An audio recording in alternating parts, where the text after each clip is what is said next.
Hello and welcome to my channel. Today I'm looking at another issue of Detective Comics and I hope you enjoy. Detective Comics issue 159 has this hilariously aged poorly cover. It has a picture of Batman and Bruce Wayne shown side by side to a group of bad guys, and the man says, "Batman is Bruce Wayne, $10,000 to the one who rubs him out." Oh god, I looked up and $10,000 in 1950 is equal to a little more than 130k today. When this guy says rub him out, he just means expose his secret identity. I promise. Anyway, this comic has a cover date of May 10th, 1950. The first story is titled Bruce Wayne, You Are Batman. The story was penciled by Bob Kane, inked by Charles Paris. I presume it was written by Bill Finger. It doesn't say specifically. Anyway, the story opens with Alfred giving a special delivery to Bruce Wayne. The letter has a mystery person say that he knows Bruce is Batman and not to interfere in their activities again, or they'll expose his secret to the world. As you can see in the left panel, this is the skinny, tall butler Alfred, the one everyone knows, not the short, fat investigator like in his first appearance.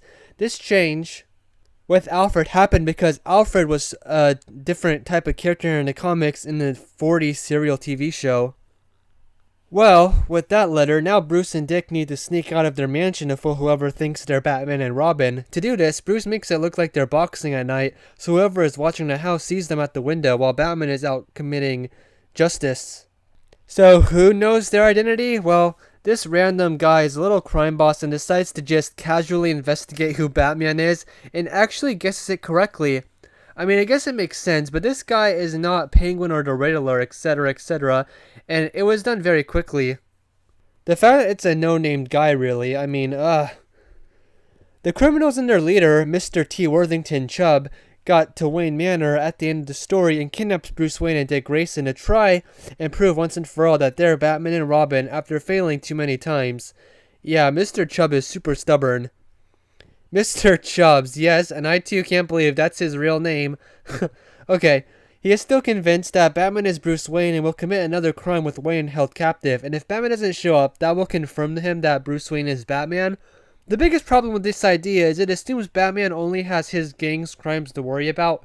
What if he was busy and just didn't show up that one time? I wish someone in the story, even if it was just done funny, it said that to him and it didn't change anything. Anyway, also, this one thug that falls for such an obvious setup here in the right panel, my gosh.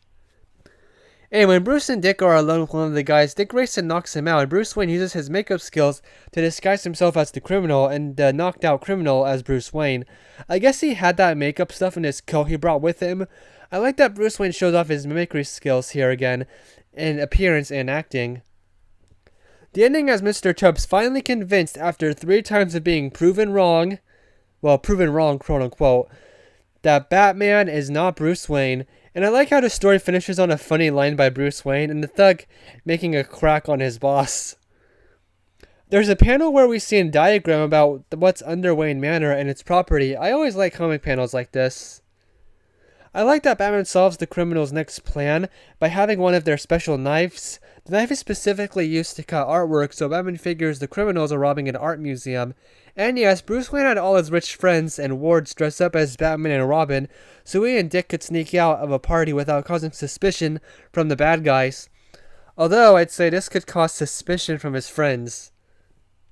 At the very start, in the action scene where Batman stops the criminals gang in the first place, Batman uses dark glasses to be able to see after the boat goes in front of a lighthouse searchlight and tries to capture all the bad guys, but they escape, and since Batman was on the cruise ship and only a few people could be on that ship and be Batman since Batman didn't arrive in the bat plane or anything, the criminals easily narrowed it down from there to 6 people.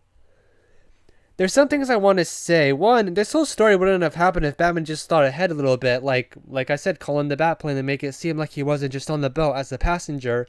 2, maybe use the moment where he wore sunglasses under his cowl to see in bright light as a reason he upgrades his cowl in a future issue, but I'm positive that doesn't happen.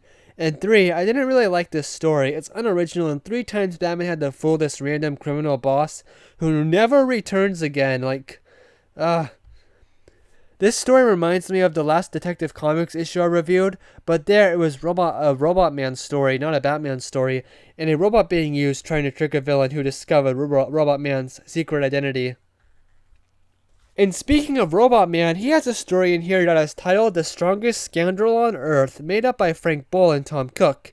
The story is about Robot Man going to the circus, and he sees a strong man. He is called up on stage to be lifted up by Herco, the strong man, and he does lift Robot Man, even with his metal body. Robot Man thinks that this is the first time anyone has supported his weight. Well, later, the carnival safe is missing, and it weighs a half-ton. Holy crud. Robot Man thinks the strong man did it, and he's the only one strong enough to lift that huge safe. Well, that mystery is ruined on the very next panel, as the guy who committed the crime is the skinny man, and he built a robot named Miko.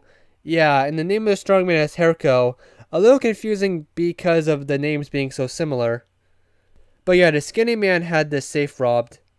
And he has his robot release the lion, and Robot Man saves the day by easily lifting the lion up and placing the animal back in his cage. At first it seems like a normal action moment in the story, but this leads to Robot Man figuring out it wasn't Herco that committed the crime, but another robot like him, because he sees rust on the cage bars.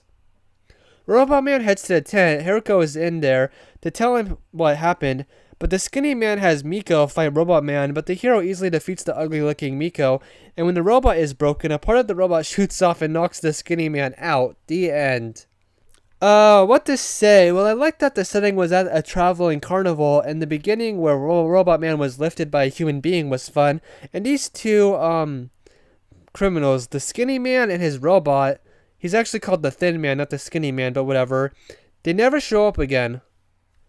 Did I make this video review today just because of the funny cover? Nah. Anyway, the bad guys of the two stories I reviewed have... they're not good. And honestly, out of the 26 comic issues I've reviewed on this channel so far, this may be my least favorite one.